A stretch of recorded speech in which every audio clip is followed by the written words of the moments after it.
Hello there. What is going on, guys? I am bringing to you today the Mining Guild tie for X-Wing 2.0's Wave 2. We're going to unbox this thing and take a look at it. While I get started with this, I do want to remind you all that there is another round of the giveaway going on right now, and there is still time to enter. And this is the big Super Star Destroyer giveaway. It is for a Super Star Destroyer for Star Wars Armada in the form of a cool stuff gift card. And all it takes for you to enter to win that is to become a subscriber and leave a comment on this or one of my videos. It's as simple as that, so just click that button down there that says subscribe and leave a comment at the end of the video. Let me know what you think. Yeah, so now these are really tricky to get out without risking damaging yourself, so what I'm going to do now is go in here and open it up from the inside, from reverse. Yes, I'm going to go this way.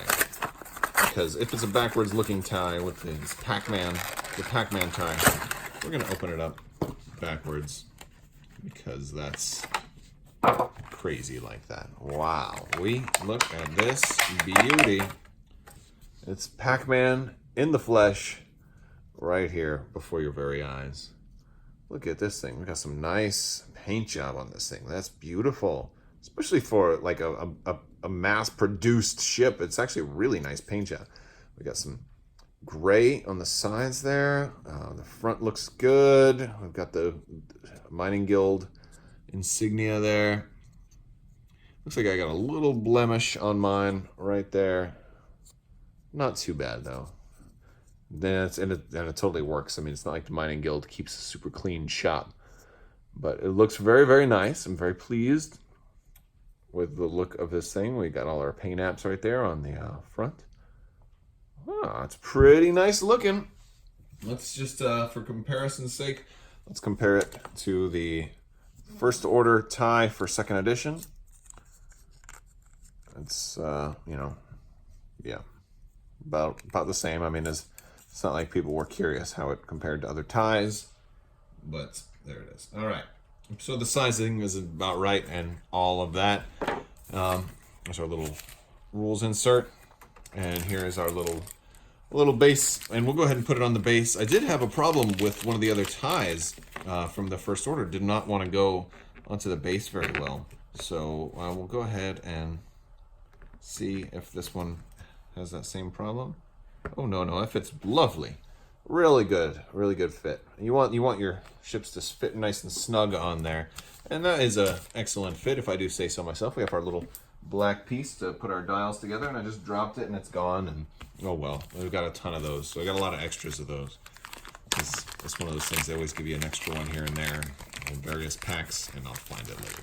All right, so I'm going to pull out all of our cards and our cardboard, and we'll hope that we like everything we see. So I hope you guys are getting ready for this holiday season as I open this up. Are you getting ready for playing some Wave 2 games? Have you chosen one faction? Are you playing multiple factions? I'd love to hear about it. All right, so here we have our cardboard. We have the dial here for the Mining Guild tie.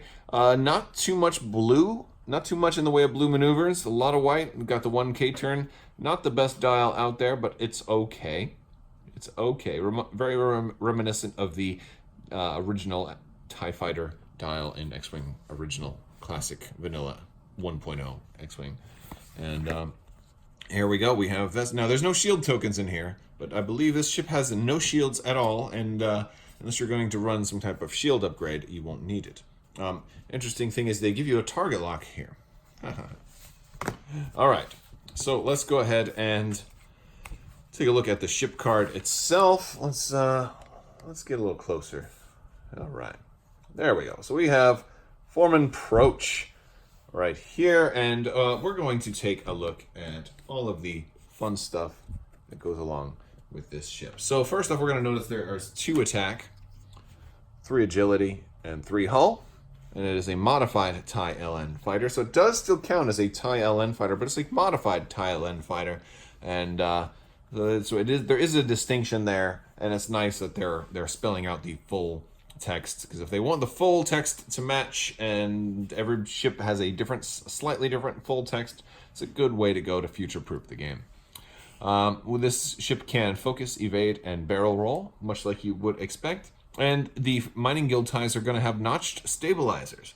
And all that says is when you move, while you move, you ignore asteroids.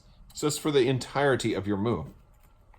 Now, that does mean that landing on an asteroid will still stop you from, attacking and other things. But for movement purposes, you're not going to have to worry about rolling for damage and while you're moving. And I believe also that barrel rolling will count as moving as well, so you should be able to barrel roll over asteroids too. However, if I'm mistaken about that, feel free to correct me down in the comments below, but I believe that is the rule, that you can barrel roll on asteroids with these. Now, if we look at Foreman Proach, his particular ability is before you engage, you may choose one enemy ship in your bullseye arc at range 1 to 2 and gain a disarm token. If you do, that ship gains a tractor token. We also have Ahab, one of the greatest pilots in the world because he's just so thematic. He's hunting Purgils right there. Oh, so I gotta bring out the Purgil from Armada right there. That's Ahab's Purgil. This is actually a Mel Miniatures Purgil, but Ahab is going to be hunting this guy, so I might fly him alongside, and that's just a beautiful way to do it. All right. Ahab has, while you defend or perform an attack, if the enemy ship is a larger size than you, roll 1 additional die, which is absolutely great. It's just so thematic and fun. Like that one a lot. We have Captain Seavor. While you defend or perform an attack, before the attack dice are rolled, if you are not in the enemy ship's bullseye arc, you may spend a charge. If you do, the enemy ship gains a jam token. Now, he's going to get that charge back every turn. Overseer Yushin. Before a friendly ship at range 1 would gain a disarm token. If that ship is not stressed, you may spend a charge. If you do, that ship gains a stress token instead. We've got our Mining Guild Surveyor right there. No special, anything special there. And then the Mining Guild Sentry there. And there, I believe this is an old CIS Separatist ship too. So this is maybe one of those ships that we might see show up in the Separatist faction at some point. This little larger ship behind them. We have some of our quick build cards. So we'll take a look at the quick builds. We've got the modified TIE LN quick build with Ahab, Mining Guild Surveyor, and Overseer Yushin, as well as Captain Seavor, Foreman Proach, and the Mining Guild Sentry. All right, now, since we've got those done, let's look at what upgrade cards we get here. We are going to gain Elusive.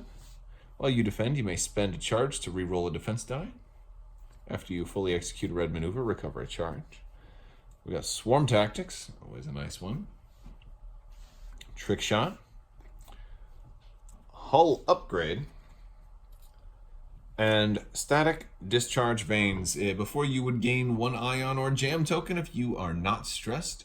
You may choose another ship at range 0 to 1 and gain a stress token. If you do, chosen ship gains an iron or jam token instead.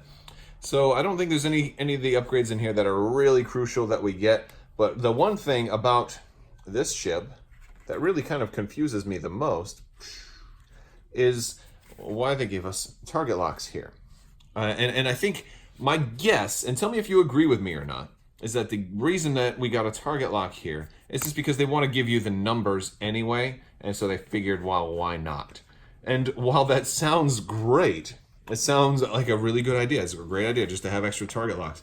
In the same regard, a lot of the other ships did not get target locks, like in the conversion kits. In the First Order conversion kit, the ties in there don't have target locks. And all their ships can target lock.